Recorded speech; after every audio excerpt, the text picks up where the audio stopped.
Hey everybody. Hey everybody, welcome back. I miss you guys as always.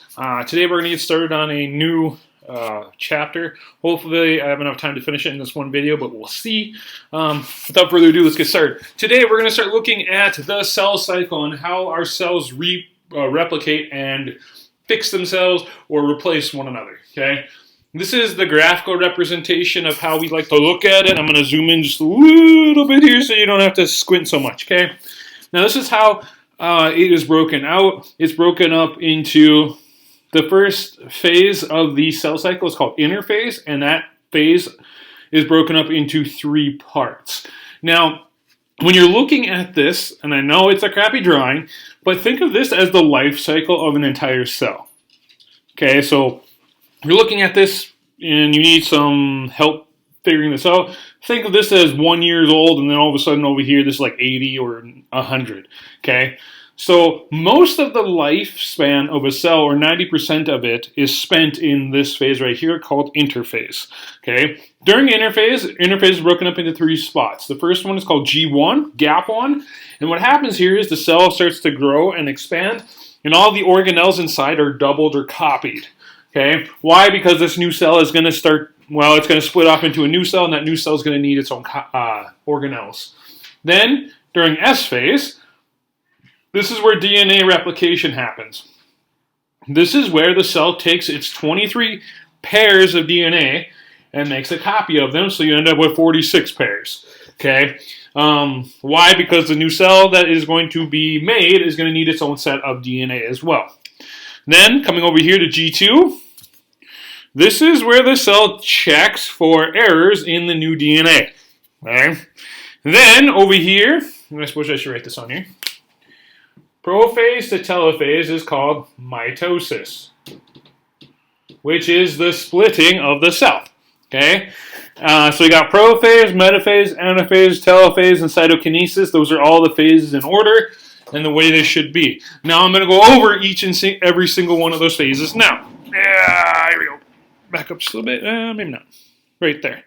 So I did a crappy drawing here for you of prophase. Okay, here it is, prophase. Right here is the nucleus, and here is the chromatin, or chromosomes, or whatever you want to call them.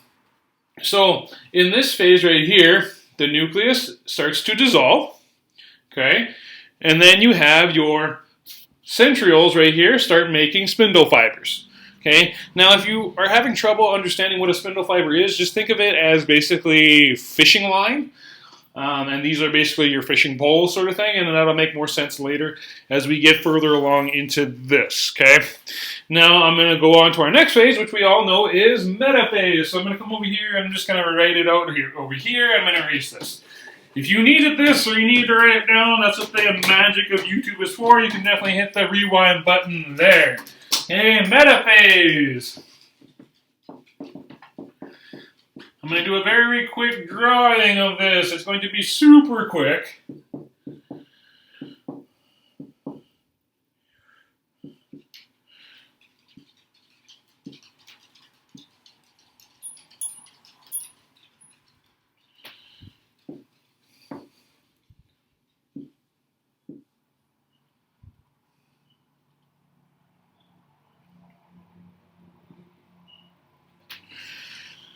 Suppose I should be. Okay, so this is metaphase. And basically what you see here is, where are all my chromosomes on my DNA now? Right here in the middle of the cell, right? So this is what happens during metaphase. Chromosomes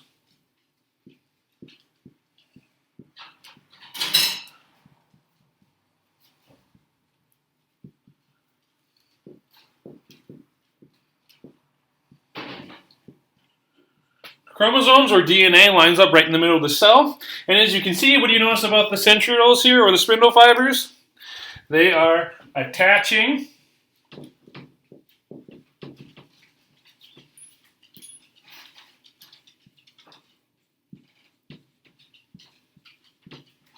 okay.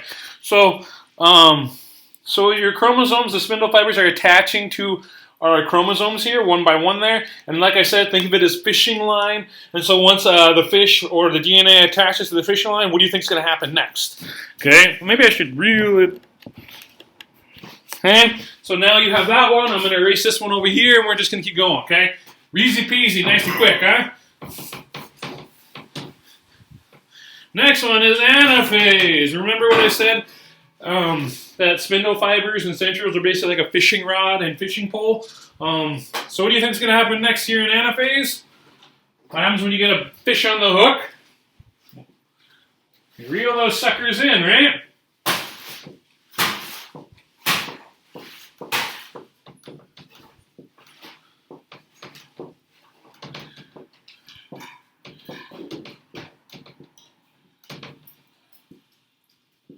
Oops.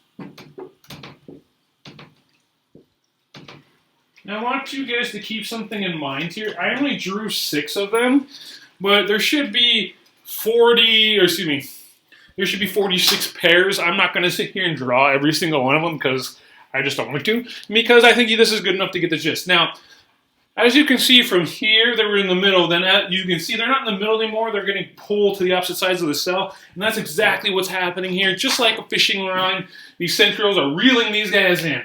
Okay? So here,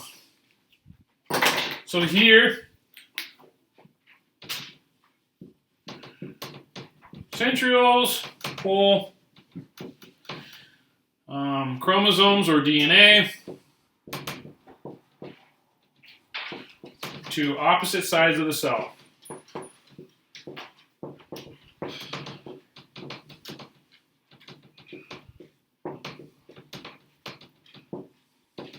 Okay, so that's what's happening there.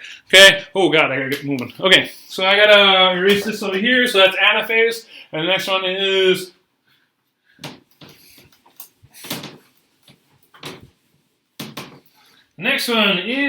telophase. Oh, that's god-awful. So this in blue, huh?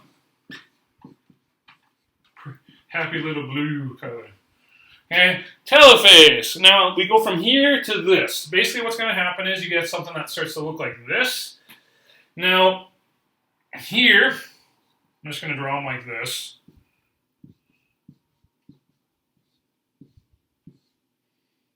Now, I drew it as a dotted line. Why? Because that's how I drew it in the first place. You remember in prophase, the DNA or the nucleus starts to disappear. What's happening here? The chromosomes make it to the opposite sides of the cell. The cell starts to cleave.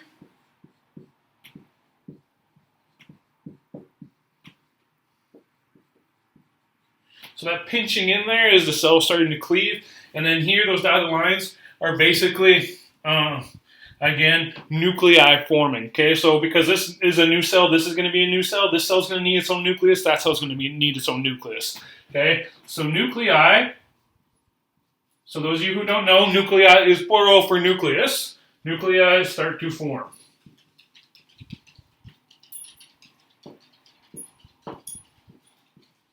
Okay, and that is telophase.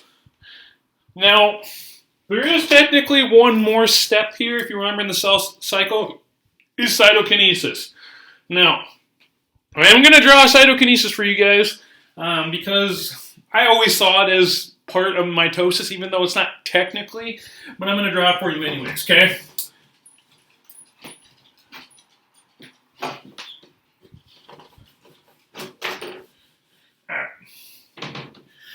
Alright, cytokinesis.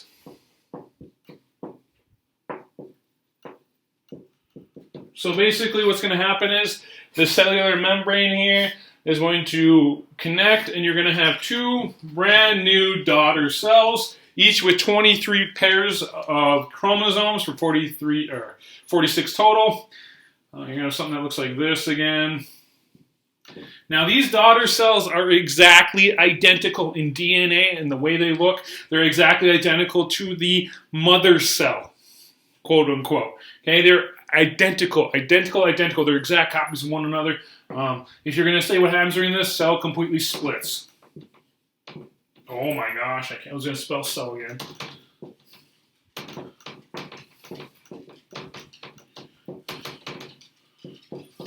Now, keep this in mind, that mitosis, this entire process, happens in every single one of your cells except for one type. Okay, so we're talking about your hair cells, your skin cells, your eye cells, your blood cells. They all go through mitosis in a similar fashion. There's only one cell in your body that does not go through mitosis. Those are your sex cells, i.e. your sperm cells, egg cells, depending on your gender. Okay, those all go through meiosis, which we may or may not cover depending on, because the school year is just about ready to wrap up. Okay, so we'll see here. Okay, but anyways, you start off with 23 copies, so 23 pairs. It makes a copy of it to make 46. The nucleus starts to dissolve. Your centrioles start to make spindle fibers. And then in metaphase, the chromosomes line up on the middle. The spindle fibers connect to the chromosomes. And then during anaphase, they reel them in just like in fishing, and they get moved to the opposite sides of the cell. Then during telophase here, the cell starts to cleave in the middle. Nuclei start to form around the chromosomes. Then come over here to cytokinesis. The cell completely splits. You have two identical daughter cells that are genetically similar, that are genetically identical to mom and to one another. All right. I know I went over that quick, and I hope you guys got something out of it.